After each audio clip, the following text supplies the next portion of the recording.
बिस्मिल्लाहिर्रहमानिर्रहीम। अस्सलाम वालेकुम स्टूडेंट्स। आज हम क्लास 10th का chapter number 1 quadratic equation start करने लगे हैं। ठीक है, तो इसके लिए जो हमारा सबसे पहला टॉपिक होगा वो होगा इंट्रोडक्शन। इंट्रोडक्शन किस चीज़ का? क्वाड्रेटिक इक्वेशंस का।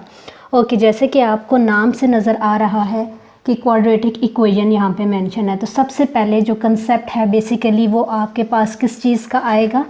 वो होगा आपके पास क्वाड्रेटिक का, कि क्वाड्रेटिक इक्वेशन कैसी इक्वेशन है, कौन सी टाइप है इक्वेशन की। ठीक है, तो जो सबसे पहला टॉपिक है हम इसको डिस्कस कर रहे हैं। इसकी डेफिनेशन सबसे पहले ये वाली है, an equation which contains the square of unknown quantity. क्या है यहाँ पे? An equation which contain square of unknown quantity. अब यहाँ पे ये अननोन क्या हो सकता है? ठीक है, ये यहाँ पे हम अननोन में वेरिएबल को डिस्कस करेंगे। ठीक है, वेरिएबल क्या है? एक टर्म होगी इक्वेशन में जो कि हमें फाइंड करनी होगी। ये कोई सी भी क्वांटिटी हो सकती है, लेकिन हम मैथ्स के रिस्पेक्ट से बात करें तो यहाँ पे हम कोई अल्फ़ाबेट्स में कोई सा भी वेरिएबल, लेट से हम कह सकते हैं कि यहाँ पे x आ सकता है, y आ सकता है, z आ सकता है। ठीक है, तो इस टाइप की इक्वेशन जिसमें वेरिएबल होगा और वेरिएबल की क्या होगी? पावर स्क्वायर होगा। ठीक है, वो क्या होगा? उसकी पावर क्या होनी चाहिए? वो 2 होनी चाहिए, क्योंकि हमें यहाँ से डेफिनेशन से पता चल रहा है कि ये एक ऐसी इक्वेशन है जो कि स्क्वायर है। ठीक है, which contain square of unknown quantity. Unknown में क्या है आपके पास? वेरिएबल है। ठीक है, लेकिन इसमें एक शर्त है, but no higher power, but no higher power. It's mean कि इस टाइप की इक्वेशन में, क्वाड्रेटिक इक्वेशन में, जो आपके पास इक्वेशन में जो वेरिएबल एग्जिस्ट करेगा उसकी जो मैक्सिमम पावर होगी वो होगी 2। ठीक है, इसके अलावा हम इससे बड़ी पावर को डिस्कस नहीं करेंगे क्वाड्रेटिक इक्वेशन में। ठीक है, और इस इक्वेशन को हम सेकंड क्या नेम दे सकते हैं कि इसका सेकंड नेम है सेकंड डिग्री इक्वेशन। ये सेकंड डिग्री हम इसको क्यों नेम दे रहे हैं? ऑफ कोर्स यहाँ पे हमने एक चीज़ इस इक्वेशन में, इस डेफिनेशन में हमने जो पढ़ी है वो क्या है? स्क्वायर। तो स्क्वायर से ये सेकंड टर्म आई है। ठीक है, तो अब मैं इसको रिपीट कर रही हूँ कि ये क्या चीज़ है? Quadratic equation basically an equation which contain square of unknown variable. ठीक है, क्वांटिटी स्क्वायर होगा वेरिएबल का। ठीक है, और वो वेरिएबल किस टाइप का होगा? वो अननोन होगा। उसकी वैल्यू आपने फाइंड करनी होगी तो पता चलेगा कि इसकी क्या वैल्यू है। ठीक है, और दूसरा इसका जो सेकंड नेम है वो है second degree of equation. Okay, अब ये किस फॉर्म में होगी second degree equation? A second degree equation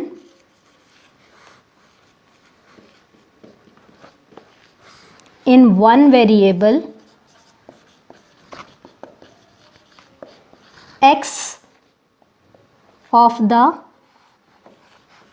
form। ठीक है, सेकेंड डिग्री की हम बात कर रहे हैं कि a second degree equation in one variable x of the form. ये किस टाइप में होगी, किस फॉर्म में होगी, किस शक्ल में होगी कि आपको पता चलेगा कि ये आपकी क्वाड्रेटिक इक्वेशन है। ये होगी जी ax² plus bx plus c equals to 0 की फॉर्म में। ठीक है, ax² plus bx plus c equals to 0, और कंडीशन क्या है? a not equal to 0। a 0 नहीं हो सकता।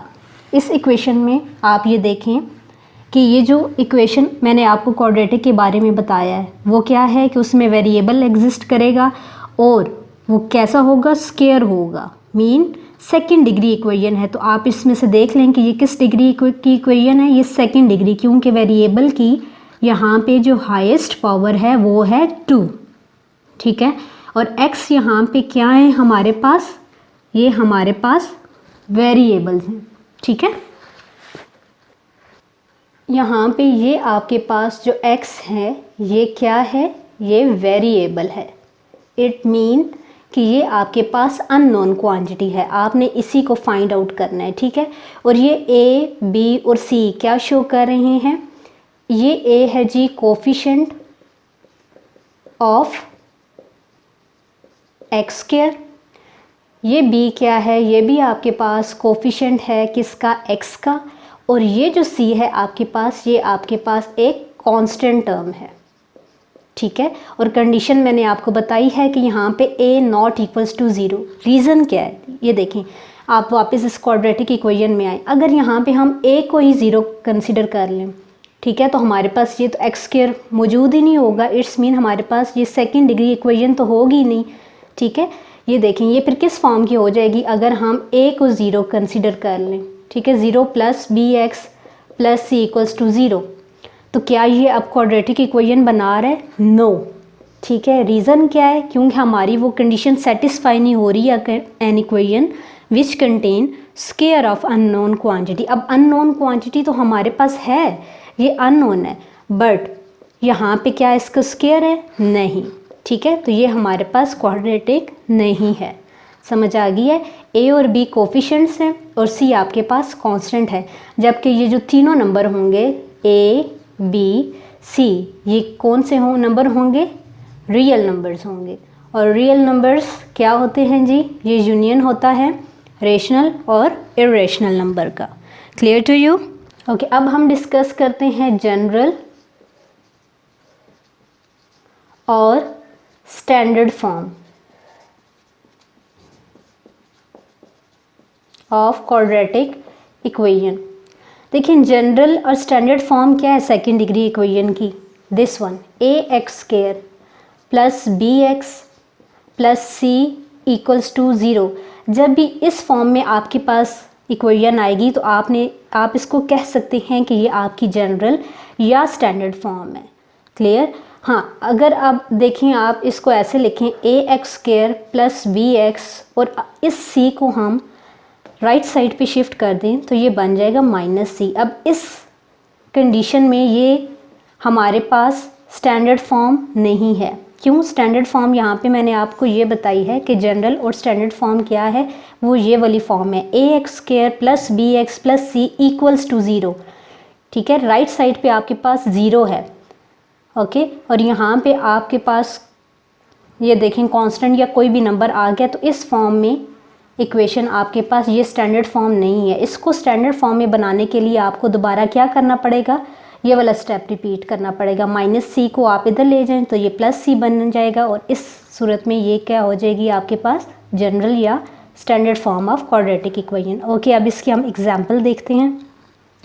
Okay ji, example,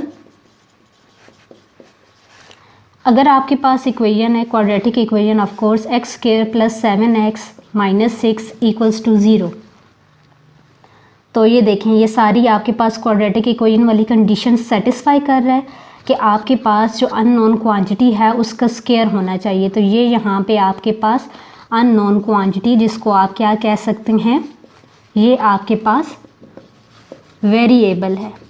clear to you? ये आपके पास क्या है, वेरिएबल है। सेकंड डिग्री आपके पास ये इक्वेशन है, और x square plus 7x minus 6 equals to 0, ये सब चीज़ें आपके पास इक्वल्स टू 0 हैं। तो ये आपकी कौन सी फॉर्म बन गई है, ये आपके पास स्टैंडर्ड फॉर्म है, ठीक है, या आप इसको कह सकते हैं और जनरल फॉर्म है किसकी, क्वाड्रेटिक इक्वेशन की। ओके, अब इसी को आप देख लें, अगर इसमें मैं ये इक्वेशन ऐसे लिखूँ, x square plus 7x equals to 6, अब इस इक्वेशन को आप कह सकते हैं कि ये आपकी स्टैंडर्ड या जनरल फॉर्म है, नो, तो ये आपके पास equation not in standard form आ जाएगी, ठीक है।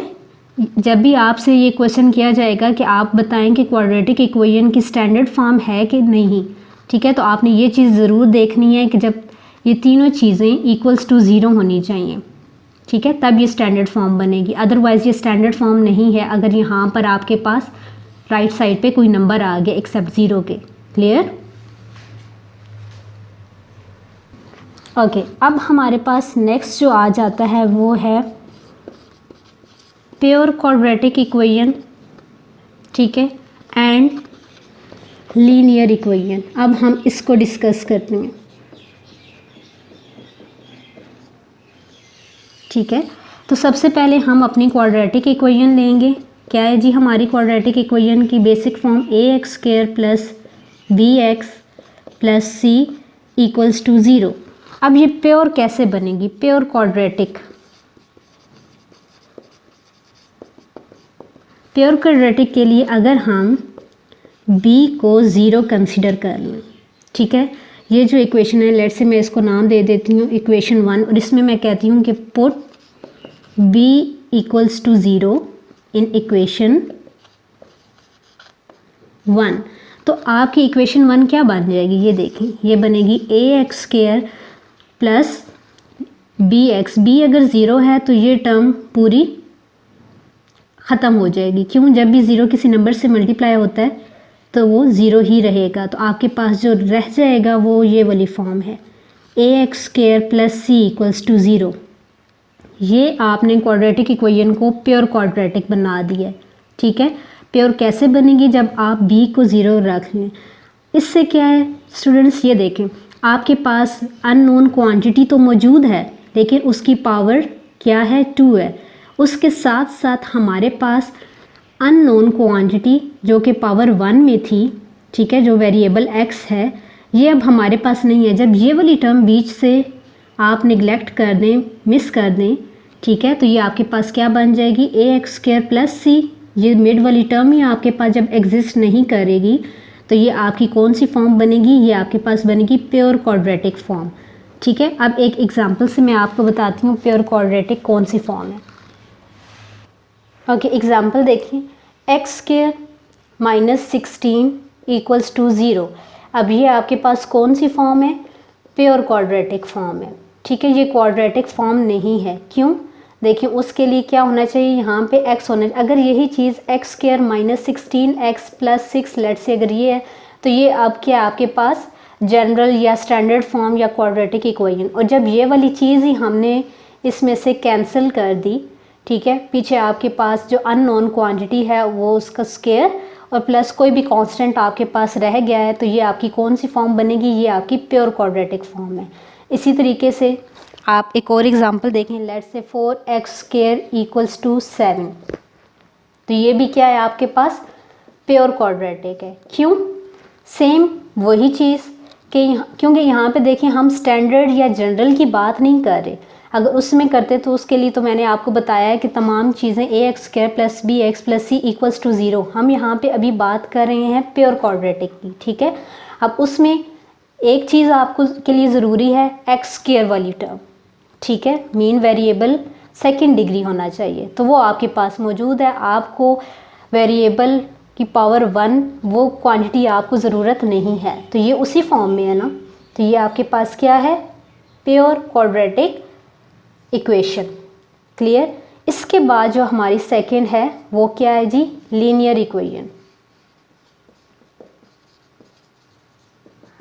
सेम अगर हम क्वाड्रेटिक इक्वेशन में जो कि है ax² plus bx plus c equals to 0, इस इक्वेशन में अगर हम कहें कि if a equals to 0, last वाली में हमने क्या किया था, b इक्वल्स टू 0, b किसके साथ था, x पावर 1 के साथ, तो ये टर्म कैंसिल हो गई थी। अब हम क्या कह रहे हैं, लीनियर बनाने के लिए कि अगर हम इस a को ही 0 कंसिडर कर लें, जब ये a ही 0 हो जाएगा, ठीक है, तो अब हमारे पास क्या रह जाएगा, bx plus c equals to 0।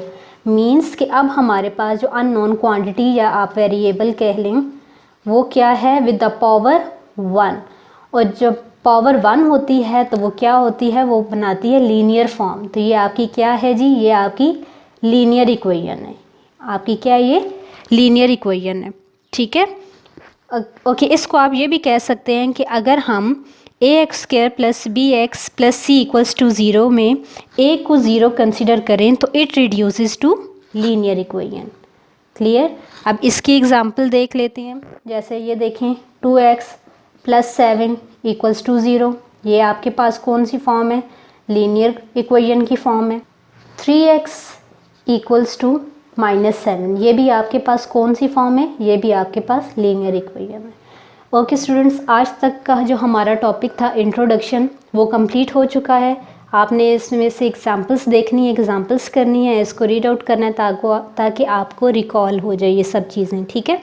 Okay, अगर आपने अभी तक मेरा चैनल नॉलेज मरकज़ सब्सक्राइब नहीं किया तो जल्दी से सब्सक्राइब करें और बेल आइकन को ज़रूर प्रेस करें ताकि मेरी हर आने वाली वीडियो आप तक पहुंच सके।